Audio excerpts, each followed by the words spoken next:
Hello, everyone. My name is Tyler Esselman. And I am Michael Osinski. And this is This One Goes to 11. What? Wait, but what is This One Goes to 11, Michael? I kind of forgot. I'm so glad you asked that, Tyler. I mean, I don't know how you could forget. I mean, you're the host of the show, but whatever. I don't judge.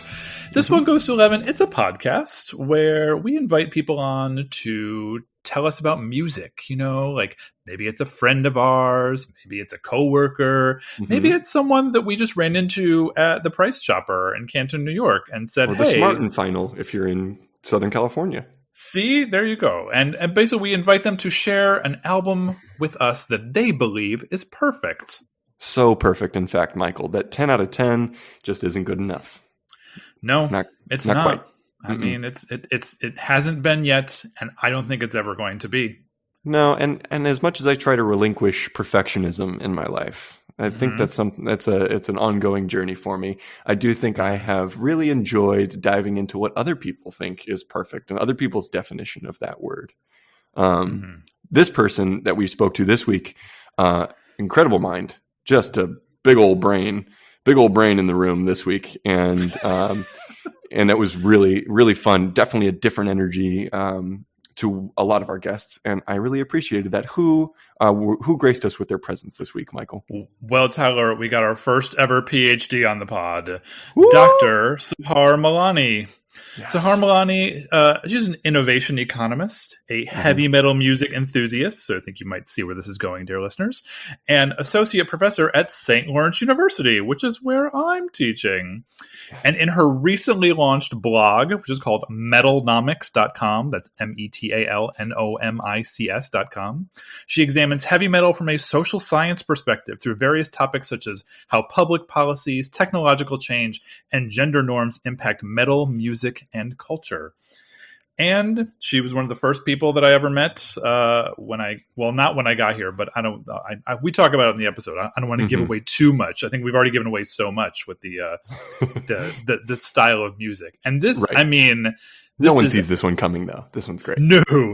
I mean, I sort of knew it was coming, but I didn't know the degree to which it was coming. And this was a fascinating conversation that I think you and I were both super excited for. Oh yeah, yes, we were definitely excited about this one, and I don't know jack about metal. I appreciate it, and I love talking about Metallica last season, but this one went into uncharted territory, Indeed. And it's all the better for it. So crossed the pond for this kind of metal, actually. Yes, indeed, the frozen pond. No, we're giving away too much. Too much. We should just start the episode.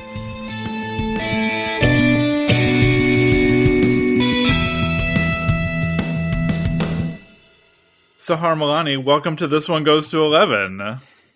Thank you so much for having me. I'm so glad you're joining us. Dear listeners, a quick little heads up. I mean, I know you've already heard the bio, but I met Sahar just this past summer when I was considering whether or not to take the position that I currently have at St. Lawrence University.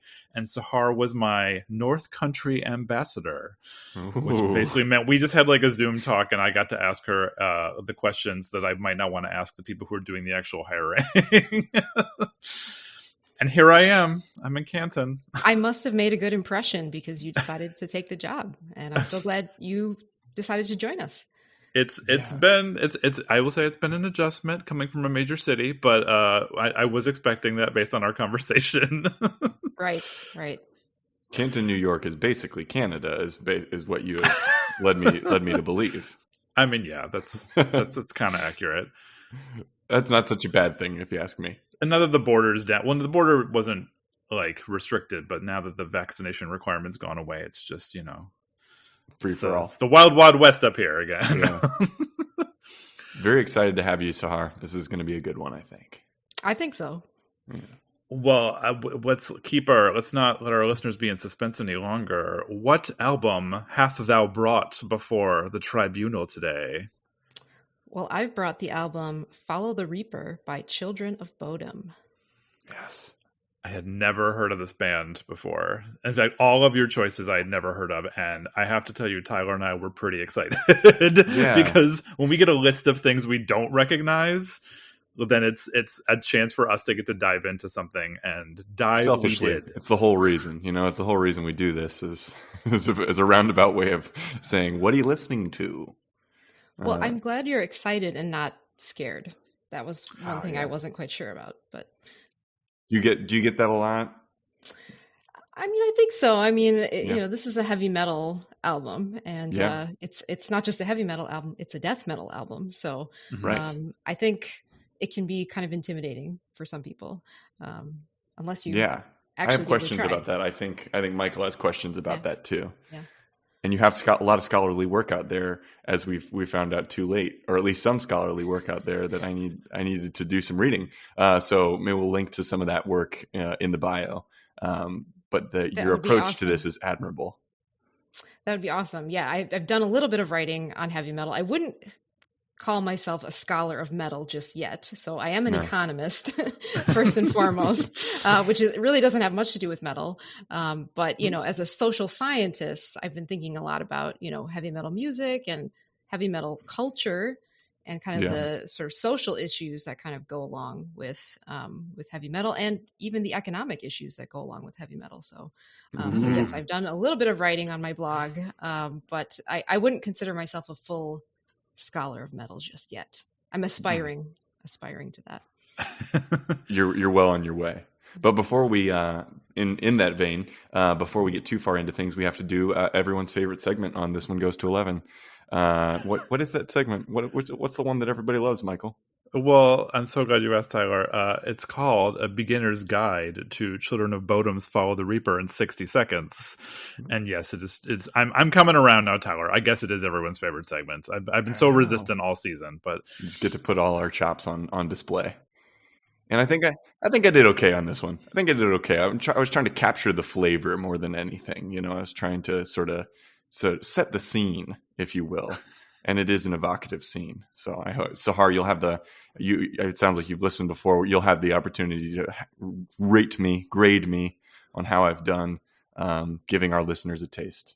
Using whatever scale you want to use. Sounds good. Numbers, shapes, colors, all you. All right, you got a timer for me, brother? Oh, I got 60 seconds on the clock. You ready, Tyler? Give me 1 second. I got my windows in the order. Okay, I am ready. All right, 3, 2, 1, go. Like a great leathery bat with wings made of razor-sharp ice screeching over a dark Finnish forest under a full moon, Children of Bodom has descended on the pod. Named for one of Finland's most infamous cold case murders, Children of Bodom were founded in the city of Espoo, just outside Helsinki, by guitarist Aleksi Wildchild Laiho and drummer Jaska Ratkainen under the name Inearthed. The band played host to a rotating cast of Scandinavian and generally European metal musicians over the course of its 20-year life.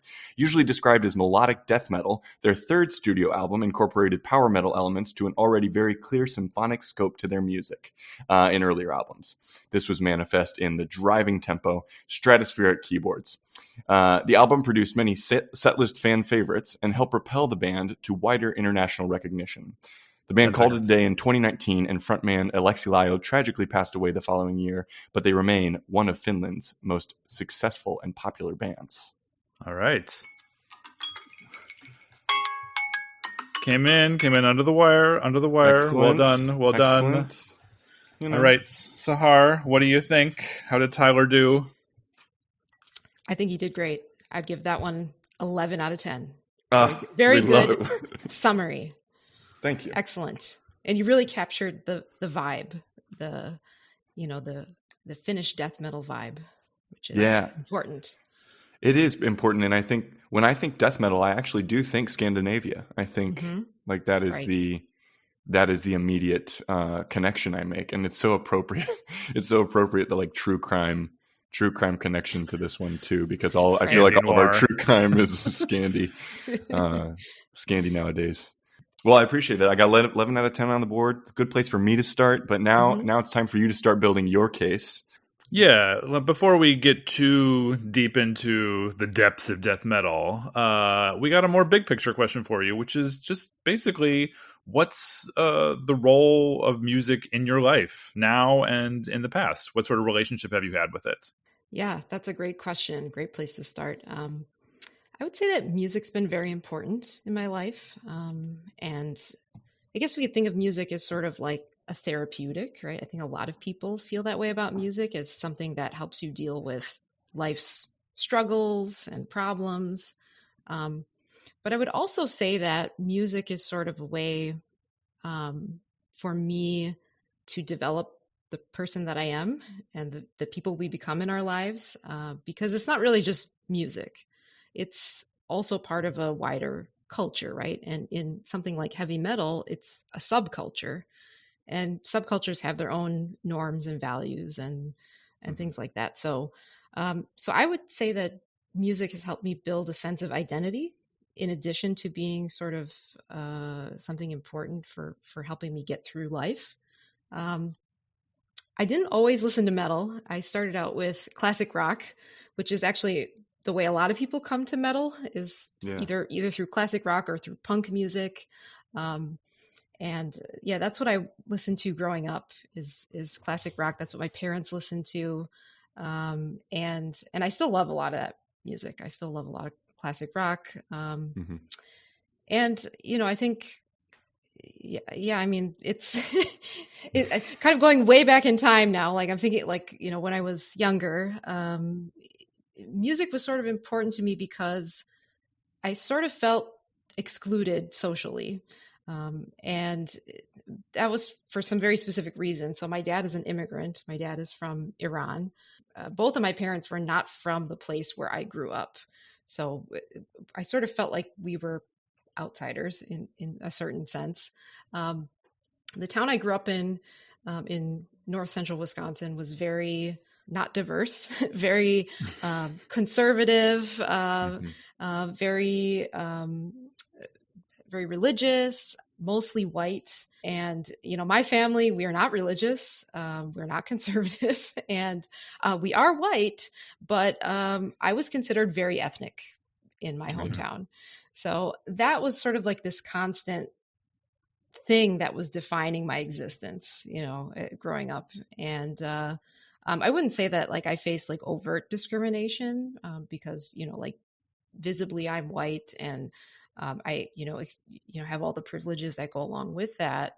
But it was sort of like this constant microaggressions that you have to deal with on a daily basis that, you know, because my name sounds different, like, where are you really from? Even though I was born there and grew up there, like, you know, asking me a lot of questions and me having to justify my existence all the time. It's very exhausting, like just to sort of live like that. And I think music was sort of an escape for me and a way for me to feel part of something when I was feeling excluded. And so that, I mean, to me, that's like really where the importance of music in my life, I think, comes from. So, so that's kind of going way back. And also feeling very angry, you know, feeling very angry and frustrated about, you know, feeling like I was outside of what was going on and not being included in things, and was feeling like a foreigner in my own hometown, which is a very weird experience. So I think that sort of led me to be interested in more aggressive music because I was sort of feeling angry about that and feeling frustrated about that. So even like, you know, the classic rock stuff, I was into more of the heavier brand of classic rock. So what like, talking? Yeah. Well, I mean, start like the Black Sabbath and the Led Zeppelins and, you know, this kind of stuff. I would take that over, like, for example, the Beatles or something like that. I would kind of shift towards more of the heavier stuff. I really loved the band Aerosmith for a while. I mean, there's just a lot of great stuff. So I felt like that was giving me sort of this feeling of community when I didn't feel a part of my own community in many ways. And I mean, if like my friends growing up were awesome, like they're the best. But I think they wouldn't even know that I was having that experience, because I think you don't notice when other people are experiencing discrimination. And like back in the day, we didn't really have the same understanding of discrimination that we have now. So I think, yeah, I mean, I was with a whole bunch of people who were sort of listening to the same music as me and like living, you know, the same life as me, but I was having a really different experience than them. So Totally. I think, that was a big part of my musical journey, was sort of shifting towards the heavier music, that made me feel included. I had really supportive parents. They took me to concerts, and Ooh, so I love shout that. out to my parents. They were awesome, and before I could drive, they were taking me to shows. They always supported me in all of my musical interests, and that was awesome. Like Would they I take you feel to? like, It sounds like you grew up in a kind of small town. yep. Would they take you to, like, if you were you going to Minneapolis or were you going to Milwaukee? Yeah, Minneapolis or Milwaukee. And that wasn't a short drive. That was a 3-hour drive in either direction. So, Wow. I mean, it was, yeah. I mean, that Your was parents commitment. loved you. Well, I'm an only child, so like I'm the only one. They better sort They've of only got one invested to all love. in. Yeah, they invested everything into me. But yeah, I mean, sometimes on a school night they would take Yes. me, to Minneapolis to see a concert, and that was amazing. Like I feel like that was the best parenting decision they ever made, was to Yeah. sort of support that unconditionally, and they Oh. never censored me. Like they never tried to like prevent me from listening to anything or watching anything. I knew people whose parents were very strict about, what they could listen to or what they could watch on TV, but my parents were never that way. They didn't care that I was listening to things with like obscene lyrics or scary imagery or anything like that. Really? They were on board with it. And I think it really helped me become sort of an independent thinker, a critical thinker. And I'm so glad. Like my life would have been terrible if they would have, put up that barrier for me, but they didn't. So that was awesome. Like that is cool. that they sort of took that journey with me, and a lot of the music I was listening to, then they started listening to too. So like Really? I was about to ask, yeah. like Children of Bodom, like death metal. So this kind of came in a little bit later. So I'm thinking more like high school age. So at that point, the brand of metal that I was listening to was more of the like classic rock radio brand of metal. So like Metallica, Megadeth, Judas Priest, Iron Maiden kind of stuff. And yeah, my parents got into it. Like my dad especially really got into Iron Maiden. And he still listens to metal with me, which is an amazing experience. So cool. Yeah, I mean, we weren't to the death metal yet. Like there was a transition. Like nobody like just wakes up and is like, I'm going to listen to death metal. You have to like get there. Yeah. Because that was actually going to be my next question, was like, what facilitated that transition? Because I feel like it's not as mainstream. So how do you discover a band like Children of Bodom?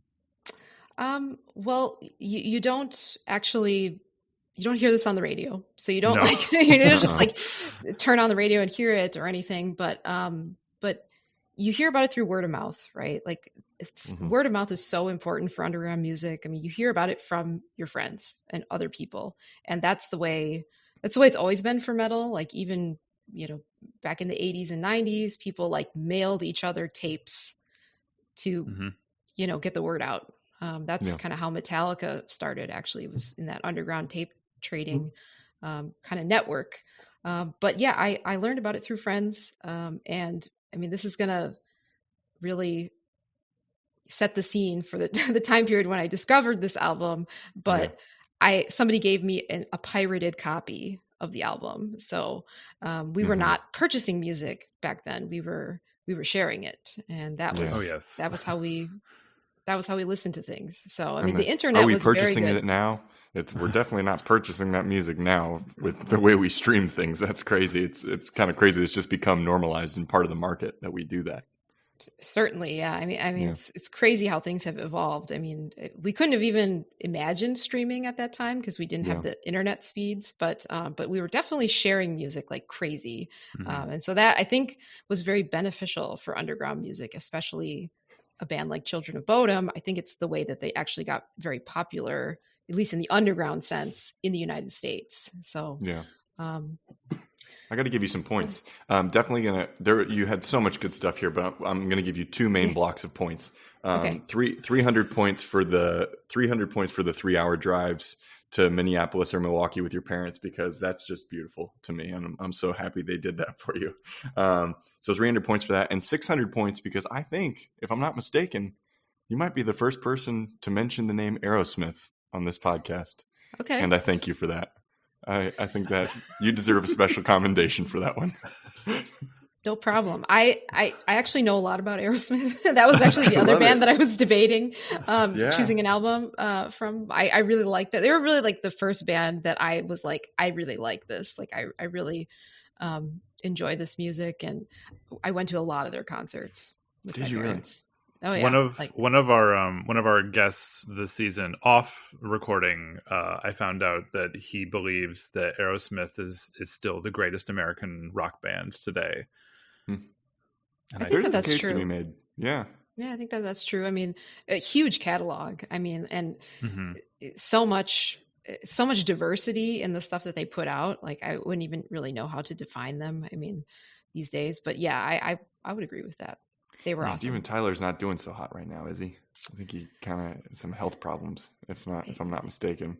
Yeah, I think he and their drummer actually has had some issues lately too. So I don't know, but they've been around a long time. So oh my God, give them that. They've been around forever, and they've lived fast and hard. I mean, let's just be real. I mean, they weren't exactly sitting at home watching British baking or anything like that. They're doing a little harder things. Right. There's a lovely like blooming that it sounds like you did into this scene of heavy music that I feel like a lot of times the stories you hear about it are a lot more aggressive. You know, like there's an aggressive thing that sort of matches the quality of the music, I guess you could say, using it as an outlet for that. But the way, you know, maybe it's just your spirit, but also the way you describe it is so atypical, I feel like, for the narrative around this music usually, which I really appreciate. I've always kind of felt like the way in which you approach it can be anything, you know, like the way in which you approach an album can be anything. And I like the piece. I like the piece with which it sounds like you were brought to it. Yeah. I mean, it was, I guess, an easy transition. Like it was not, yeah, I mean, it was good the way things happened.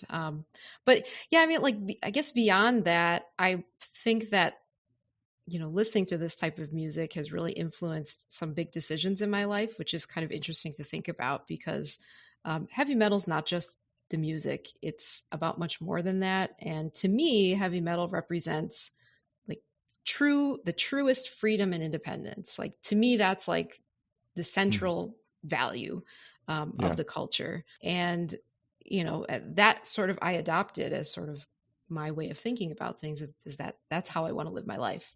And when I graduated from college, I was a business administration major. I majored in finance, and I wanted to go get my job and work in finance and have a nice stable career. And I really did love finance, but I love like the mathematics of it and the economics of it.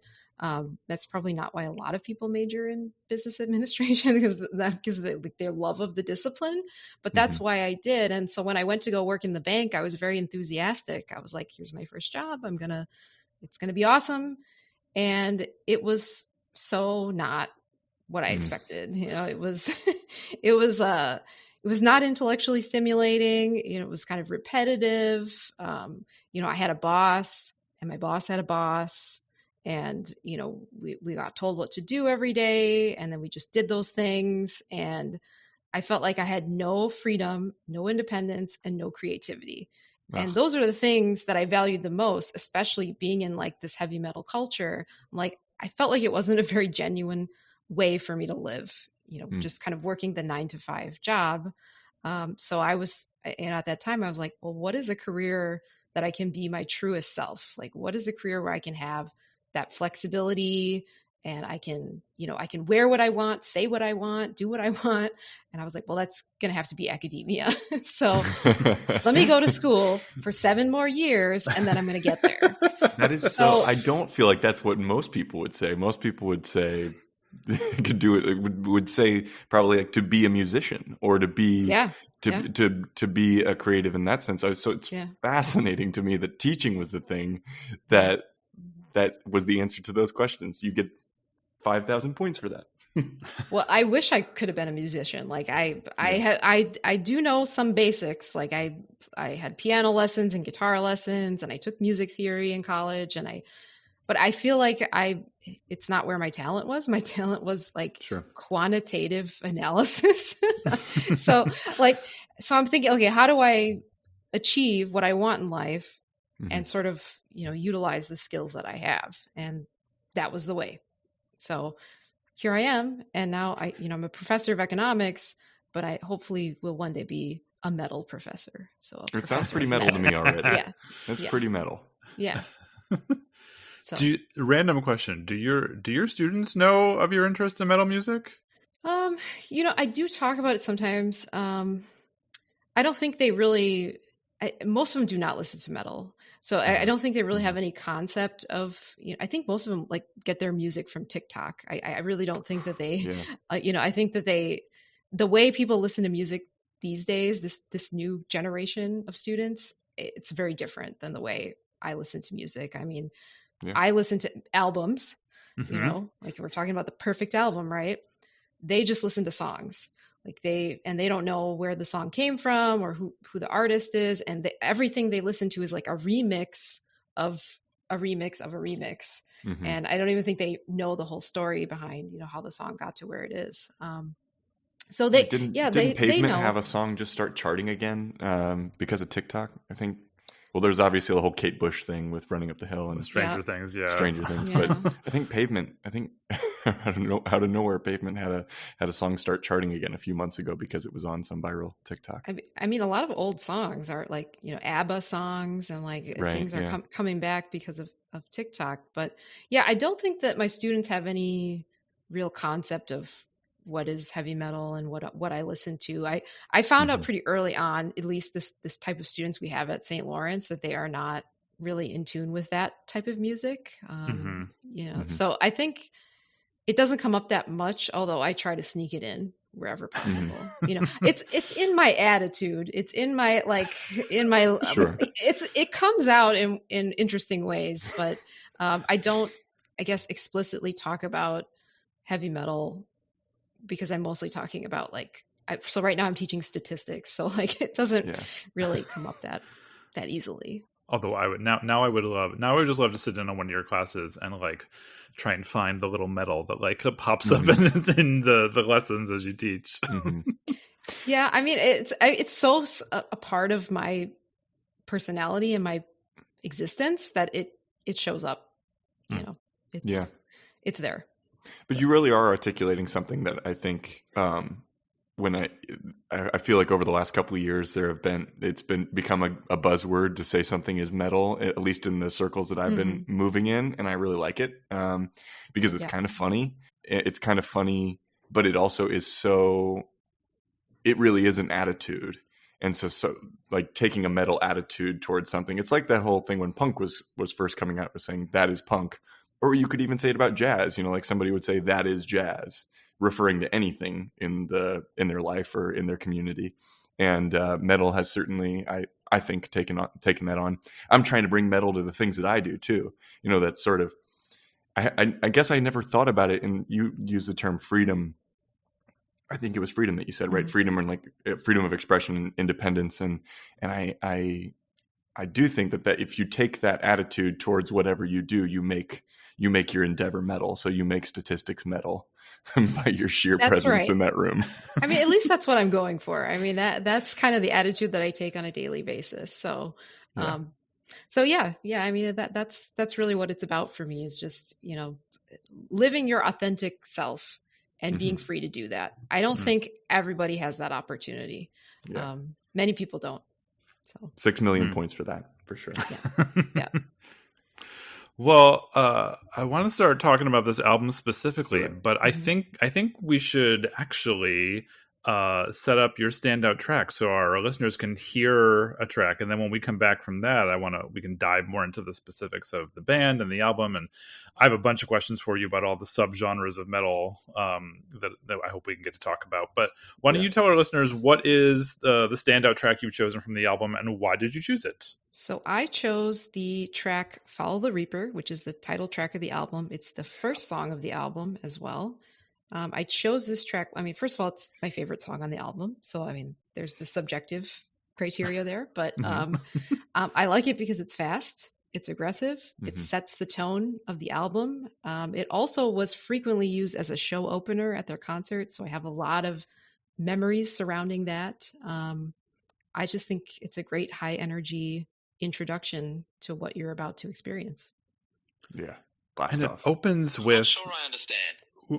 Whoa. And it opens... Oh, I'm leaving that in. It also opens with... Isn't it a John Donne poem? Is it Death Be Not Proud? Isn't that John Donne? I don't know. It sounds like it could be. I know that those clips are actually taken from the Exorcist 3 movie. Yes. So those clips that appear between the tracks. But it might be a poem. I'm not sure. If I'm not mistaken, it is a disaster of a film and a hilarious film to be sampling. I've not seen it yet myself, but it's one of those I've been sort of tangentially aware. Yeah. Hilarious that's what I'm going to give Children of Bodom some points for sampling Exorcist 3. I looked it up real quick. It's John Donne, which sort of, the thing I want to talk about afterwards is how much this music also reminds me of classical and orchestral music too. But before we dive into that, let's let our listeners give it a listen. Here is Follow the Reaper. That's the end of part 1. If you access this episode via our YouTube playlist, you're about to hear our guest's standout track. If you'd like to jump ahead to part 2, you'll find a link in the description of this episode.